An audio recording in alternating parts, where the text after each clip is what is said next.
Good evening, 8th grade. This is your review for your math transformations lesson. So here I've gone ahead and put in the definitions for the different terms that I asked you to define, and then we'll go ahead and continue on with the rest of the review.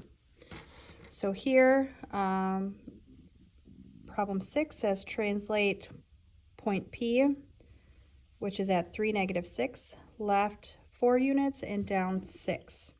So we have 3, -6, and we are moving it x minus 4 and y minus 6.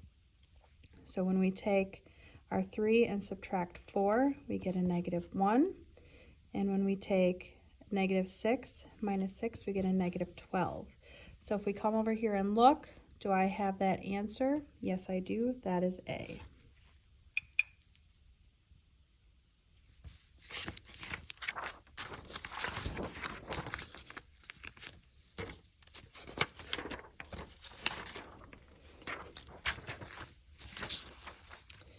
All right, problem 7 then. Sorry, the lights are going on and off on me.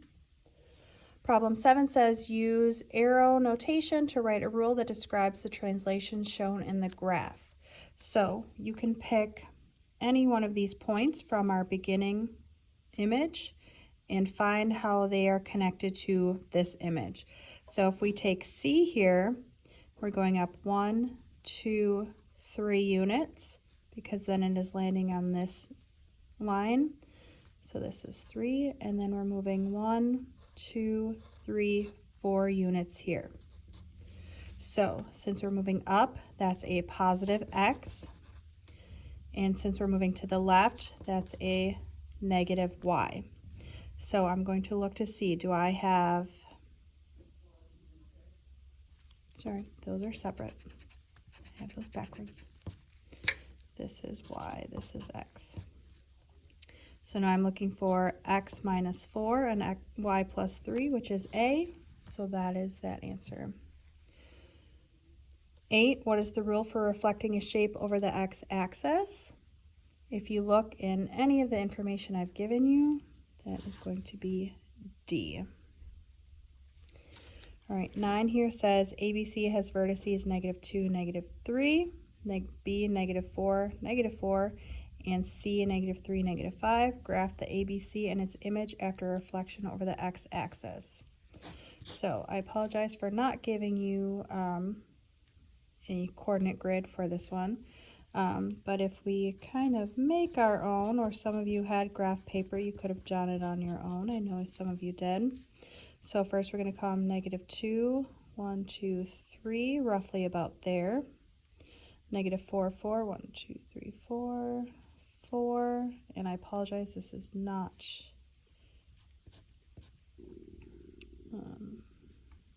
to scale. And then -3, 5, 1, 2, 3, and 5. So we have this little triangle right here. So now we're reflecting it over the x-axis. So we're using this rule right here. So I have -2, -3 as my A. B is a -4, -4, and C is a -3, -5. So our rule then is to do x -y, or taking the opposite of y. So here I'm going to have a -2, 3, a -4, 4, and a -3, 5. So now you will go ahead and plot these points. So our A prime is going to be at -2, 3, 1, 2, 1, 2, 3, right about there. -4, 4, right about there, and -3, 5. That would look a little bit more congruent on a actual graph paper. Okay, number 10 then.